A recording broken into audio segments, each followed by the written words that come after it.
somatic expression. Somatic is basically like connected to your body. When you are able to tap in to your body's intelligence, you'll find it's actually a lot smarter than you think it is, right? A lot of times what's happening is we're going through the actions, we're saying one thing, but then we're feeling something else. We are not necessarily trained to know what it feels like to trust our gut or our intuition when our body is speaking to us. And we override that with thoughts and with the words that are coming out of our mouth.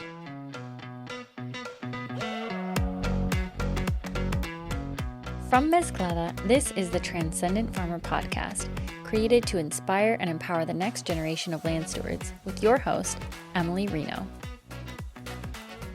Welcome back, everyone, to another episode of the Transcendent Farmer Podcast.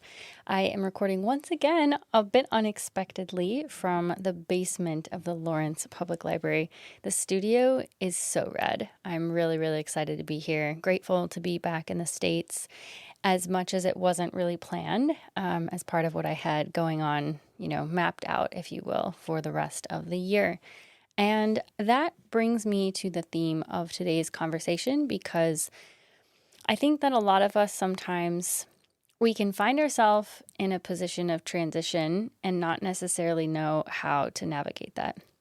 I think that this is a really common theme within the field of farming as well. Just that oftentimes what happens is you're dealing with a lot of uncertainty and unpredictability. And when it comes to stress management, being able to get a grip on some of those changes and navigating them with some level of ease can be really helpful. And having tools to do that can be really helpful. Personally, I find myself in a position navigating a lot of unknowns and feeling very ungrounded, a bit lost, and with a lot of options, a lot of really good options. And all of them are so good, in fact, that I'm having a really hard time making a decision about what comes next. Earlier this week, I was pretty sick and I didn't have time to edit the interview that I wanted to present today, but I felt like I wanted to publish something and share with the community because I think that this is really important to be consistent. And so the way that I'm going to change things up today is by sharing some tips, not only for you as listeners, knowing that it is highly likely that you have also found yourself in a position where you've been navigating unknowns, or you have to map out, what's coming next in your future, life, career. Maybe you're trying to start a farm and you're looking for access to land and capital to start that. And maybe you see a bunch of opportunities in front of you, but you're not really sure which lever to pull or which direction to go in. So I'm hopeful that these tips will serve you well. And I'm also very open and honest in saying that these are also things that I need to hear right now, and things that I know that I will be following in the future as well, in the coming days, weeks. And this comes from many years of listening to different podcasts, reading books, talking to friends, and hearing a lot of themes among those things. So I'm hoping that what I've learned over the years will serve you well. And if you want to add to this list, feel free to do so by adding to the comments in this episode. Tip number 1, there is no such thing as a right or wrong choice. There's just the best choice given the information that you have right now. I think a lot of times we get caught up in really assigning like a good and a bad to things and kind of just creating this black or white. It's this or it's that. There's no other option. And also assigning a value of like, this is the right thing to do versus this is the wrong thing to do. And by framing things in that way, we're assigning unnecessary value to our decisions. I firmly believe, and we'll get into this a little bit later too, but the doors that are supposed to open will. So it doesn't matter what path you choose, you will be carried to the places that you're supposed to go. That's really special. And when you can kind of understand and trust and lean into that, things become a lot more fun and enjoyable because you start to bring an energy of curiosity to what you're doing instead of angst, anxiety, stress, drama, scarcity, whatever that looks like. It's more of just like a game. You can think, ooh, what's on the other side of this? What does the universe have in store for me? where am I being taken right now? And how can I enjoy the process along the way? Number 2, when you focus on a thing, you shift the energy of that thing. Stuff will naturally line up to support you. The doors that are supposed to open will, and those that close will. So I'm repeating a little bit of what I just said, but again, I think there's a reason for that. This was a message that I needed to hear, and this is a message that you probably need to hear as well. Don't force anything. There is a reason that stuff isn't happening the way that it's supposed to. And I think there's somewhat of a fine balance, right, between this, because I've just started reading this book by, I think Napoleon Hill is the author. The title of the book is called Think and Grow Rich, a classic, right, written in 1960. And yet a lot of the principles that I'm reading about are all things that are repeated in the podcasts and things that I listen to about personal growth and development and spirituality in 2024, right? I think what's interesting is that he talks about when you want something so bad and you have your concentrated energy on, I'm not going to stop until I make this thing happen. And you have this relentless passion towards achieving your goal.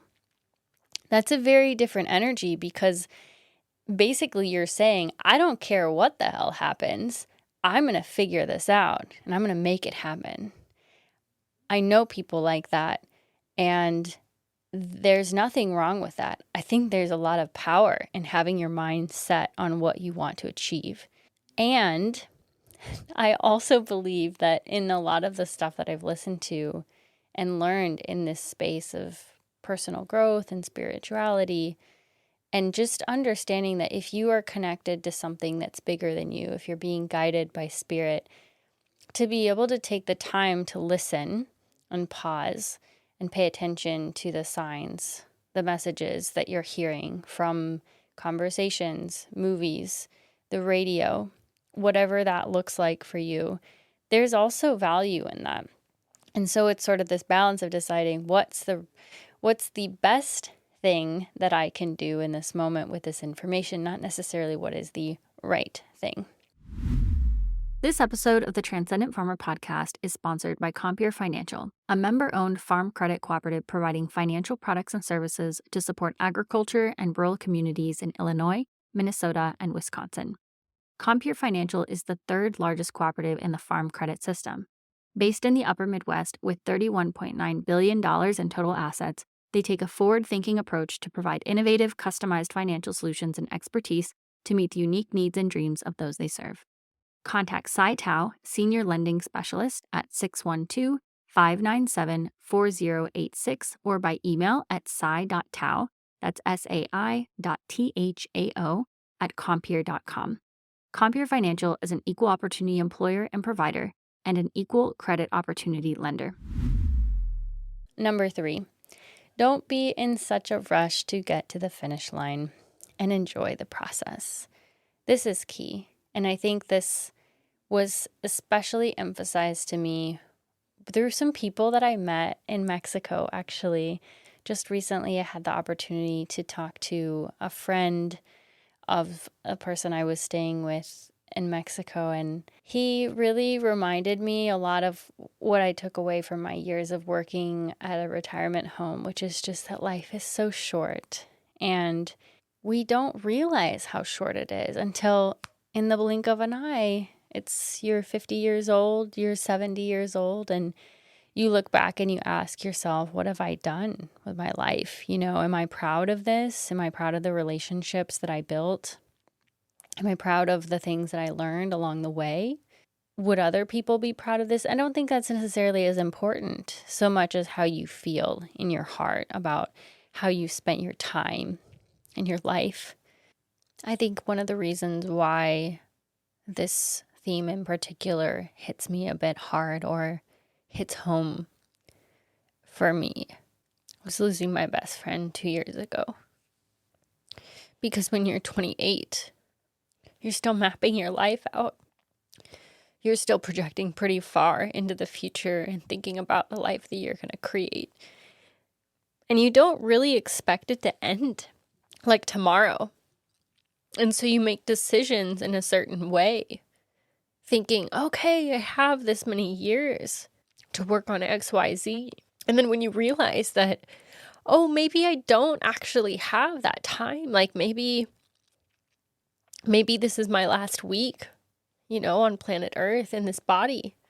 It certainly shifts how you treat the people around you. It's changed a lot for me in terms of how I communicate with people.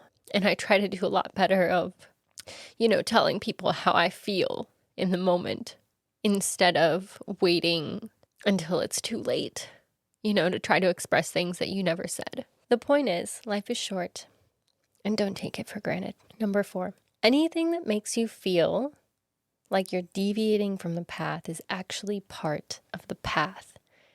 I love to think about this because it reminds me that none of what I'm doing is a distraction.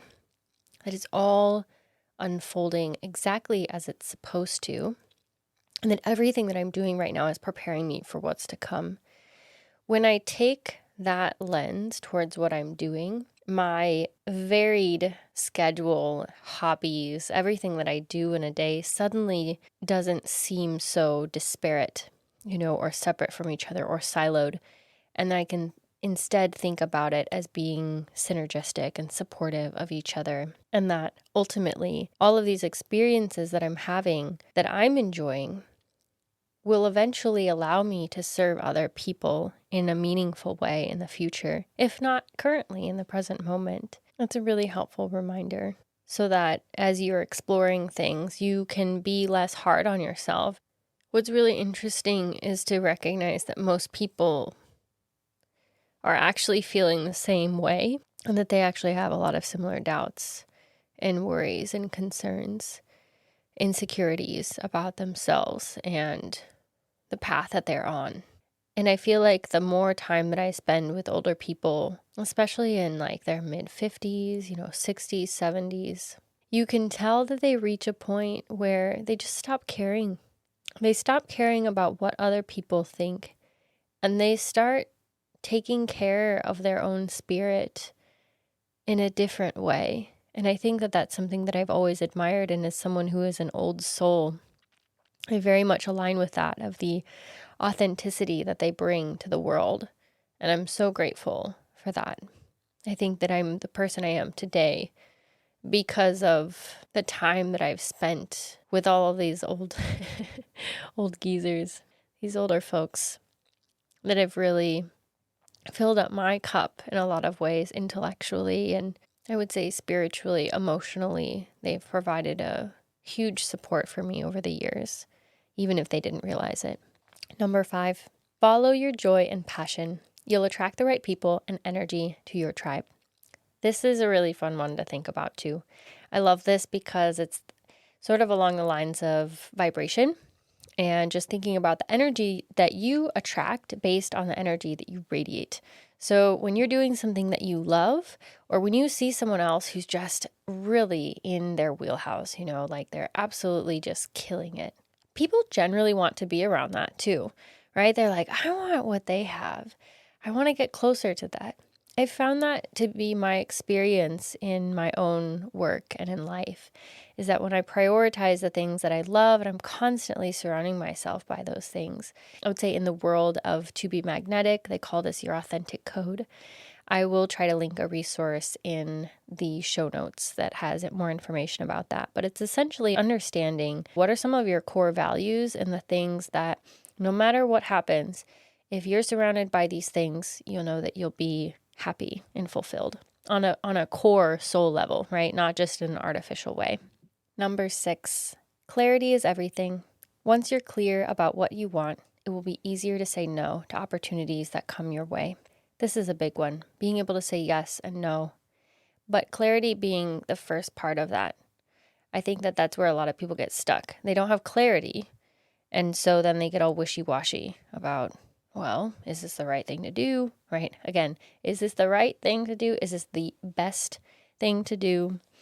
What more information do I need to make this decision? Oftentimes it's just lack of clarity, right, around what you want. I wanted to take a moment to give a shout out to one of the Transcendent Farmer Podcast's newest sponsors, the Fargo-Moorhead Wellness Collective. The FM Wellness Collective is a community of wellness practitioners in the Fargo-Moorhead area dedicated to supporting and empowering one another.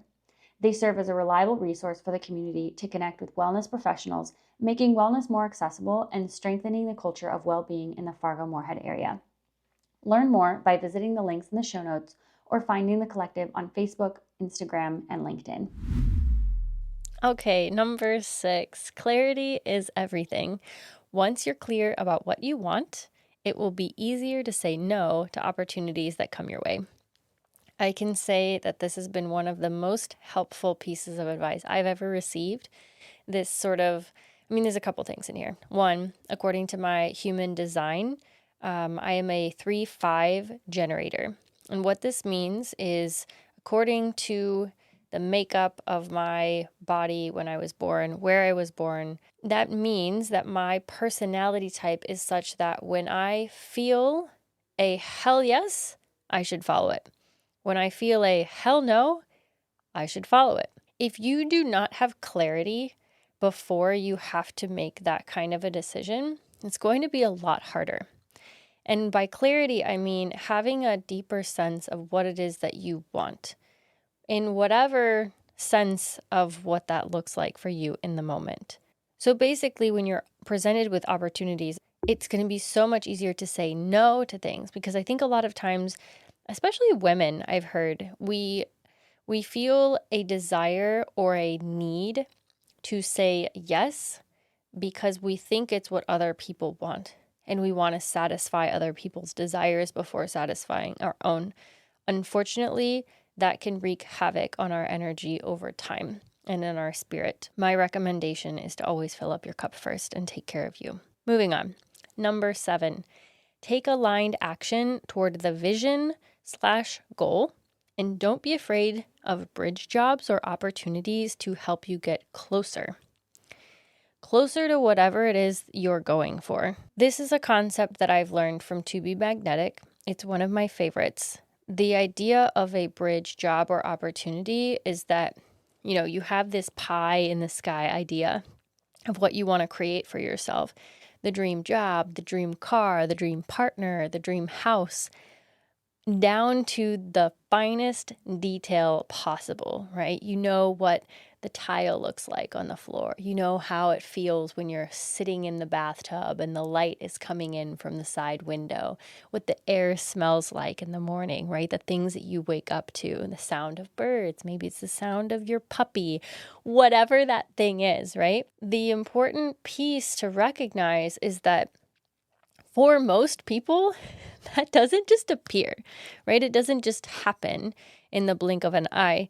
You have to make strides towards that thing. And sometimes that means having a bridge or something that you accept that gets you closer to that goal. Maybe it doesn't fulfill all of the requirements of what you're looking for, but maybe 70% of the things that you want on your list are within that opportunity, job, whatever it looks like. It may be even a partner. I'm not saying that you should use people in that way of like, oh, I'm just going to date you because I know that you're going to get me closer to what I want. No, that's not what I'm saying. But I am saying that it's important not to be hard on yourself if you're not able to fulfill all of the things that you are seeking right away. And being kind and self-compassionate means I'm going to have patience with myself in this process, and I know that this is going to get me closer to where I want to go. There's a lot of energetics around it, and having the confidence and owning the fact that, no, this isn't 100% what I want, but I know that I'm going to have what I want within X years or whatever that looks like for you. Number 8, trust your intuition. Let your body communicate with you. If you're struggling to connect, try engaging in activities that will get you out of your head and into your body. An example of this might be yoga, walking in nature, swimming, maybe meditation, anything that forces you to physically move your body that may distract you from the thoughts that you're having over and over again. The reason I say this, and this comes from a really good book that I recommend, I'll put this in the show notes. It's called Soundtracks. And it's basically this idea that like when you are listening to a song over and over again, it's the same thing, right? It's the same lyrics, it's the same refrain, the same background music, maybe the same bass, whatever that looks like, but it doesn't change. And in the same way, our thoughts operate like that. I think there's some statistic like 90% of the things that you thought yesterday, you will also think today. We like to loop on these patterns. And this is one of the reasons why I think it's so important to get into a different location. And this is later on in the list, but the benefits of travel as it relates to your own thought patterns and habits and rituals. When you physically put yourself in a different place, you tend to not have the same kinds of thoughts because suddenly maybe your body is in a different zone of, okay, I have a lot of different things that I need to be considering right now. I've been experiencing that for 8 out of the last 12 months. And I'm not exaggerating when I say that because for many of those months, I've been traveling in different countries and trying to navigate different environments. I've had lots of different thoughts in the last 12 months, and much of it is because of the new experiences and the people and the places that I've been. There have been so many benefits to that. And if you find yourself in somewhat of a monotonous routine, try one of these exercises, physical movement or getting yourself to a different location so that you can get out of your head and into your body. Why is it important to get into your body? Somatic expression. Somatic is basically like connected to your body. When you are able to tap in to your body's intelligence, you'll find it's actually a lot smarter than you think it is, right?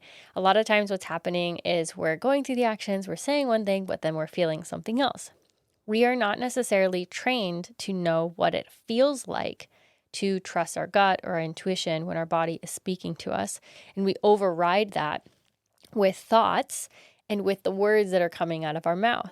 But we may not necessarily be conscious of the fact that there is a misalignment between those two things. So my encouragement to you is to put yourself in a position where you can silence the inner voice and feel into your body, right? Are you starting to maybe feel tension in your neck, or is there something in your lower back or maybe in your sciatica? There's a really great book out there I highly recommend called Feelings Buried Alive. I will also share that in the show notes. And this book is awesome because it will pinpoint emotional and psychological things that are connected to physical ailments. When our body is not able to fully process emotions, it typically manifests in terms of physical ailments. At any given time, you may find that there's a link between something that's off within your body and then also something that's going on in your personal or social life, maybe something that you haven't processed, maybe you're struggling to communicate something. This can also be directly linked to your chakras.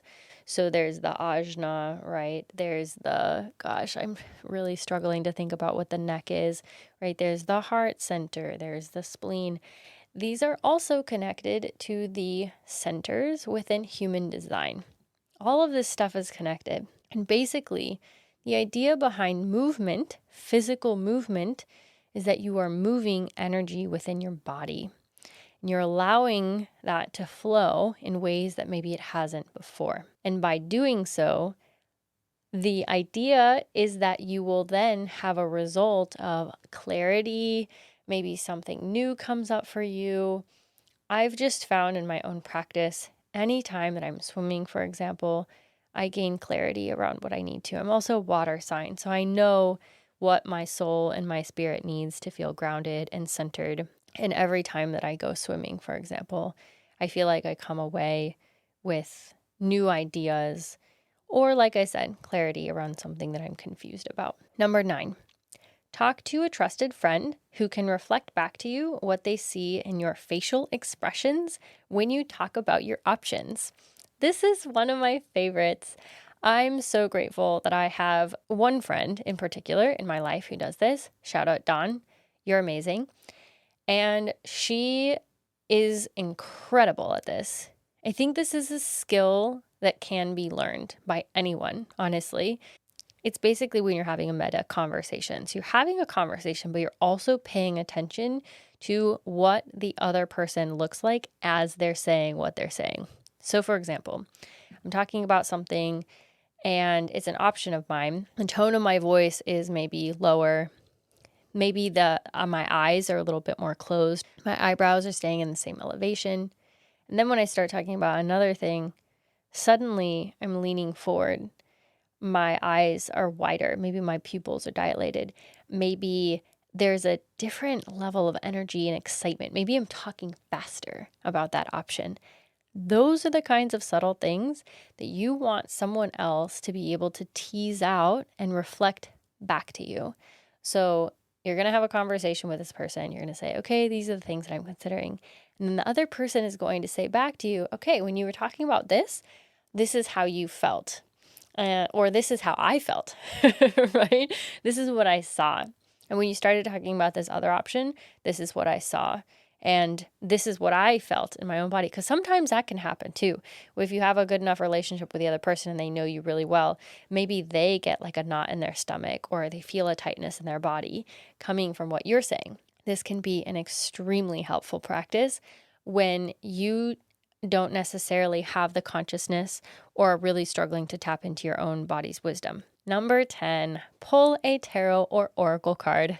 I cannot be a big enough proponent of this because it's sort of this idea, and it kind of connects to number 11, of just surrender. And I think what's really cool is that a lot of people, what they talk about is that the power of these cards is that when you pull them, what you're actually doing is just listening to your own subconscious. It's affirming what your own subconscious already knows, what your intuition already knows. And so in that way, it's not like you're getting information from anyone else. You're just getting maybe a little bit of a nudge in a certain direction where you already knew, right? We always have the answers within us, even though we don't think we do. There's this saying that you know what you'll need to know when you need to know it. And I love it because it reminds me that I don't have to get ahead of myself. I have to trust the process. I have to invest in the process, not necessarily in the results. And that if I do so over and over and over again, it will continue to work out for me. Number 11, meditate and ask your spirit guides or ancestors for guidance. This is a really helpful one. Again, same thing.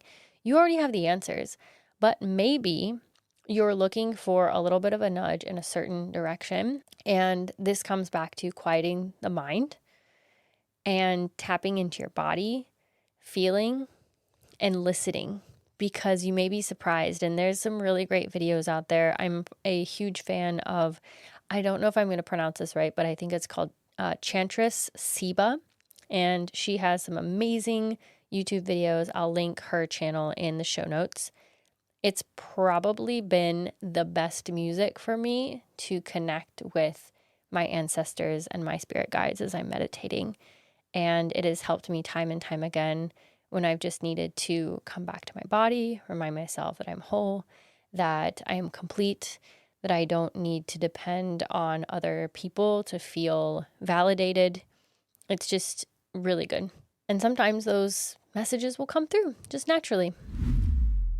One of the things that I love best about being my own business owner is the creativity that I get to bring to this work. And one of the things I don't often talk about in terms of what is available for people and how they can engage in this work is through my newsletter. So I strive to publish a newsletter every quarter. And this is a space for me to give a little bit more of an overview and also a deeper dive into what I'm creating and how people can get involved in that. So that's the space where I will publish a little bit more about the online courses that are coming up. If there's a wait list that's available, that is always a good space to find out. Sometimes I'll talk a little bit about maybe coaching specials that I'm doing, like if there's a discount or a promo or something that is being offered on a limited time. So I just wanted to share that with you, that is a resource that's available and it's completely free. Subscribers are known as members of the Mezclada family. So I hope that you join us over there in digital space. It's a great way for you to stay connected. And I'll make sure that the link to sign up for the newsletter is included in the show notes for this episode, but then also future episodes as well. To sign up for the newsletter, just go over to the website. That's mezclada.co. And then you can just scroll to the bottom, or sometimes if it's your first time visiting there, we'll have just an automatic pop-up that allows you to sign up. There's also a link on the upper right-hand side of the screen, and you can find out more there. Number 12. This is the last one. Go somewhere you haven't been before to get out of your normal thought patterns.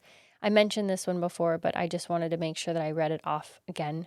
The idea behind this one is that when you put yourself in a different place geographically, you can have other kinds of thoughts.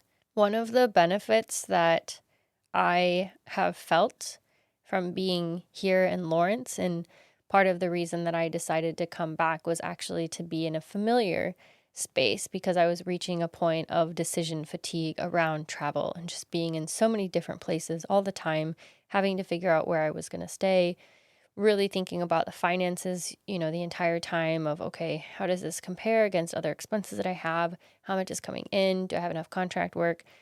So many things going on. And while I do have a team of people now that support me, it's still a lot to think about, especially as it relates to some of my own goals around purchasing property, production, being connected to the farming and growing season, some of my learning goals around studying herbal medicine. There's just a lot of factors that I'm thinking about. And I wanted to be in a place where I knew I would be in familiar territory, that I wouldn't have to be using an Uber driver to get from one place to another, where I have support systems here that I can just be myself and not have to worry about being in unfamiliar territory. And so here I am, and I'll probably be here through the end of the month. And I'm really excited about that. This will be the longest time that I will have spent with my family in quite a few years. And I think that the time that I spent in Mexico getting to meet my family was honestly a really big motivator for that. And again, like I mentioned before, life is short, and while I'm in a place that I have the flexibility in my work to work from wherever I want to be in the world, December really for me, this year in particular, it just feels like I want hygge vibes and hibernation. And I'm not so opposed to the snow this year and putting on a scarf and doing wintry things, hot chocolate with marshmallows and crocheting by the fireplace. It's really, really wonderful. So with that, I'm wishing you a lovely holiday season ahead. We'll have another episode out in a couple of weeks. I'm so grateful for your time. And if you have additional tips that you would like to share with the Mezclada family, please do so in the comments for this episode. Thanks, everyone.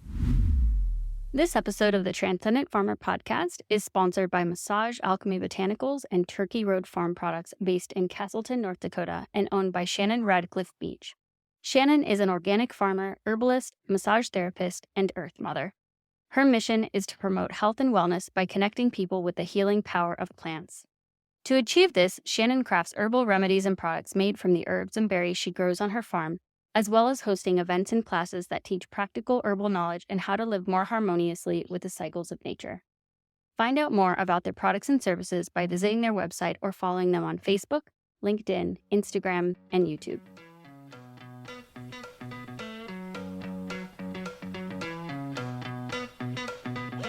If you love this conversation as much as we did, feel free to share the love by passing it along to a friend or fellow farmer, and be sure to subscribe so that you don't miss another episode.